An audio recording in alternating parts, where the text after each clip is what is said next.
Hello everyone.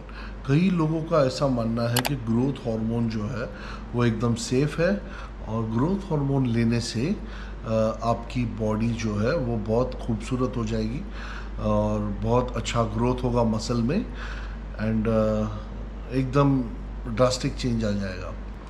ये मानने के बाद जब कोई इंसान ग्रोथ हार्मोन यूज़ करना चालू करता है तो उसका भ्रम जो है वो टूट जाता है। ग्रोथ हार्मोन जो है वो बेसिकली आपकी ओवरऑल ग्रोथ कराने के लिए पिट्यूटरी ग्लैंड जो है वो सिक्रेट करती है ग्रोथ हार्मोन को।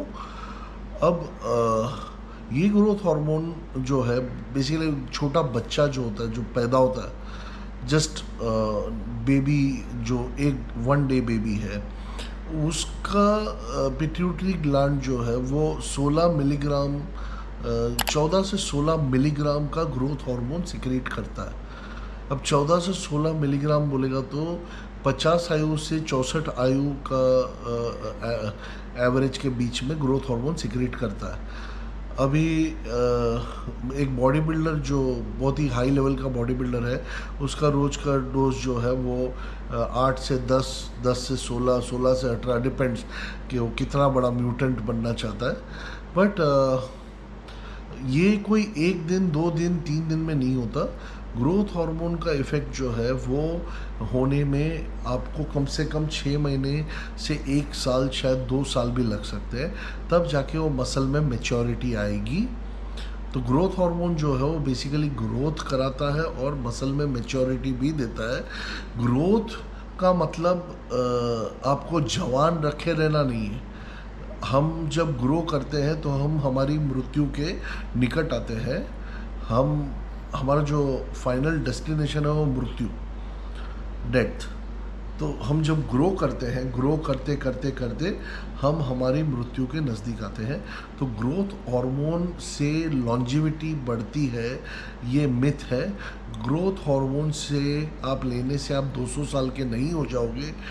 आपकी एज जो है वो लॉन्जिविटी आपको नहीं मिलेगी। ग्रोथ हार्मोन से आपके मसल को मैच्योरिटी मिलेगी, दैट टू अगर आप 6 महीना 8 महीना उसको यूज़ करो तो। अब मैं बात करता हूँ साइड इफ़ेक्ट्स की।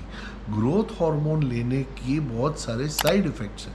जैसे अगर आपने ग्रोथ हार्मोन 3 महीने कंटिन्यूसली लिया तो एक टाइम ऐसा आएगा कि आपके जो ब्लड शुगर लेवल्स है वो ब्लड में इंक्रीज़ होते जाएंगे और उसके कारण से होगा ये कि आपको इंसुलिन रेजिस्टेंस हो जाएगा। आपके जो इंसुलिन रिसेप्टर्स हैं जो हर एक सेल में होते हैं, वो इंसुलिन रिसेप्टर की सेंसिटिविटी कम होने के कारण आपको एक टेम्पररी या परमानेंट टाइप 2 डायबिटीज़ की सिचुएशन क्रिएट हो जाएगी। तो ग्रोथ हार्मोन को रेगुलर बेसिस पे लेने से आप लंबा जिएंगे, ये मिथ तो बहुत दूर की बात है। आपको डायबिटीज़ हो सकता है। तो जब भी कोई ग्रोथ हार्मोन लंबे पीरियड के लिए लेता है या लेना चाहता है तो उसको उसके साथ इंसुलिन के जो रिसेप्टर हैं उसको सेंसिटाइज करने के लिए जो मेडिसिन होती है वो भी लेनी पड़ती है। तो बहुत सारे लोग मेटफॉर्मिन जो है उसको इंट्रोड्यूस करते हैं 500 mg to 1500 mg per day every day. But उससे भी ग्रोथ हार्मोन जो है वो शुगर, ब्लड शुगर जो बढ़ाने का काम है वो तो रुकने नहीं वाला है। उससे ब्लड शुगर तो थोड़ा बहुत बढ़ा हुआ रहेगा ही।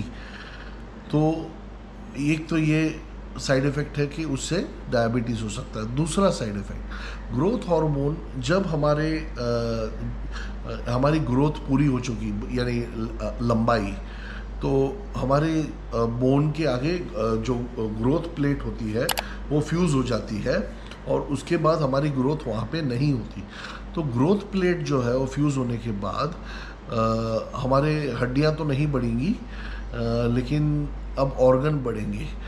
तो ग्रोथ हार्मोन जो सालों साल लेता है उसके इंटरनल ऑर्गन्स की साइज़ बड़ी हो जाती है और उसके कारण से बहुत सारे प्रॉब्लम्स होते हैं। किसी का गट बड़ा हो जाता है, हार्ट बड़ा हो सकता है, जो हार्ट है उसके मसल्स बड़े होने के कारण, वो हार्ट बड़ा होने के कारण अब उसकी जो पंपिंग कैपेसिटी है, जो इजेक्शन फ्रैक्शन 60 to 65% होना चाहिए, वो जो इजेक्शन फ्रैक्शन है वो घट करके 25% तक भी आ सकता है। और ऐसे सिचुएशन में जब इजेक्शन फ्रैक्शन कम हो जाता है, यानी हार्ट के पंप करने की जो क्षमता है वो जब कम हो जाती है, तो उसके बाद वहाँ पे ब्लड क्लॉट फॉर्मेशन होने के चांस होते हैं। और वो ब्लड क्लॉट फॉर्म होके अगर वो क्लॉट वहाँ से निकल गया, अगर ब्लड थिनर नहीं लिए, अगर वो क्लॉट के बारे में किसी ने डायग्नोज नहीं कर पाया, तो होगा ये कि आपके जहाँ पे भी वो क्लॉट अब जाएगा वहाँ पे ब्लॉकेज होके वहाँ पे प्रेशर बढ़ेगा ब्लड का, और वो जगह पे हेमरेज होगा, वो रप्चर हो जाएगा, वो आर्टरी या वेन या जो भी जगह पे वो प्रेशर क्रिएट हुआ है क्लॉट के कारण, वो रप्चर होने के कारण वहाँ पे हेमरेज हो जाएगा। तो बहुत सारे लोगों को पैरालिटिक स्ट्रोक हो सकता है, बहुत सारे लोगों को कार्डियक अरेस्ट हो सकता है। और इसका मेन रीज़न है हार्ट के पंपिंग कैपेसिटी कम होने का कारण। ये मेन उसका रीज़न है कि हार्ट की जो पंपिंग कैपेसिटी वो कम हो जाती है, इजेक्शन फ्रैक्शन कम हो जाता है। तो इसके लिए भी हार्ट की पंपिंग कैपेसिटी बढ़ने के लिए फिर उनको लेनॉक्सिन, डाइगोक्सिन पे रहना पड़ता है, जो बेसिकली हार्ट के पेशेंट को रहना पड़ता है वैसा। बट इसके केस में तो इसके मसल ही इतने बड़े हैं कि हार्ट इतना बड़ा हो चुका होता है कि वो बंद ही नहीं हो पाता पूरे तरीके से, तो बहुत ज़्यादा इश्यूज़ क्रिएट हो जाते हैं। तो इसके लिए किसी के भी बोलने पर आपको लगेगा कि नहीं भाई, मैं भी सूट बूट पहन करके 45 डिग्री गर्मी में निकाल करके मेरे फ़ोटो खींचूंगा, तो उससे कुछ आपको फ़ायदा होगा नहीं। गर्मी में ओवन में बेक होकर एकदम तकलीफ़ में आ जाओगे।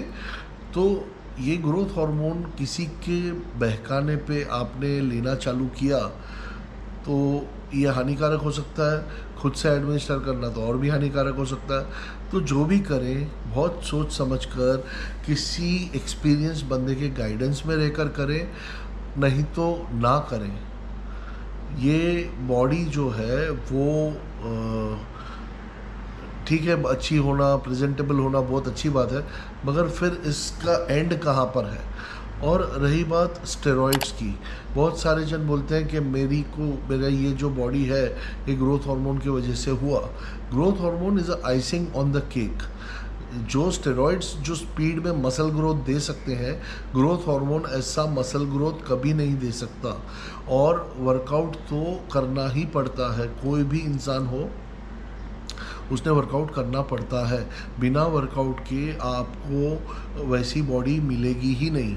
ग्रोथ हार्मोन लेने के बाद तो एक और चीज़ है कि आपको आपके खाने पे भी ध्यान देना पड़ेगा। आप ज़्यादा कार्ब इंटेक नहीं कर सकते, हाई ग्लाइसेमिक इंडेक्स वाला जो फूड है वो नहीं खा सकते। ऐसा खाना जो इमीडिएटली ब्लड शुगर लेवल बढ़ा दे, उसको हाई ग्लाइसेमिक इंडेक्स फूड कहते हैं, वो आप नहीं ले सकते, क्योंकि ब्लड शुगर लेवल ऑलरेडी बढ़ा हुआ है, इससे और बढ़ जाएगा। तो इसके वजह से आपको खाने पे लो ग्लाइसेमिक इंडेक्स कार्बोहाइड्रेट को ग्रहण करना पड़ेगा। तो ये सब चीज़ों का परहेज़ करना पड़ेगा। तो ये कोई आसान बात नहीं है कि मैंने ग्रोथ हार्मोन लगाया और बस अब मैं बहुत बड़ा बन जाऊंगा और ह्यूज बन जाऊंगा, ऐसा नहीं होता है। सो दोस्तों, आई होप आपको मेरा ये वीडियो पसंद आया। अगर आपको मेरा वीडियो पसंद आया तो प्लीज़ लाइक बटन दबा दीजिए। अगर नहीं आया तो कमेंट कीजिए और बोलिए कि क्यों पसंद नहीं आया। और कुछ भी आपके सवाल हों तो सवाल आप कर सकते हैं कमेंट सेक्शन में। अगर मुझे उसके जवाब पता है तो मैं ज़रूर उस पर एक वीडियो बनाऊंगा। आपके वो लाइक बटन दबाने से मेरे वीडियो की रीच बढ़ेगी और मुझे मोटिवेशन भी मिलेगा कि मैं और वीडियोस बनाऊं। तो दोस्तों, मुझे और कुछ भी नहीं चाहिए, मुझे सिर्फ आपका प्यार चाहिए। वो लाइक बटन मेहरबानी करके आप दबा दीजिएगा और इसको शेयर भी कीजिएगा अगर आपको ये वीडियो इन्फॉर्मेटिव लगा हो तो। और अगर आपको मेरे आगे के वीडियोस देखने हैं तो आप मेरे चैनल को सब्सक्राइब भी कर सकते हैं। अगली बार किसी और टॉपिक पे बात करूँगा, तब तक के लिए be safe, be strong and have a nice day.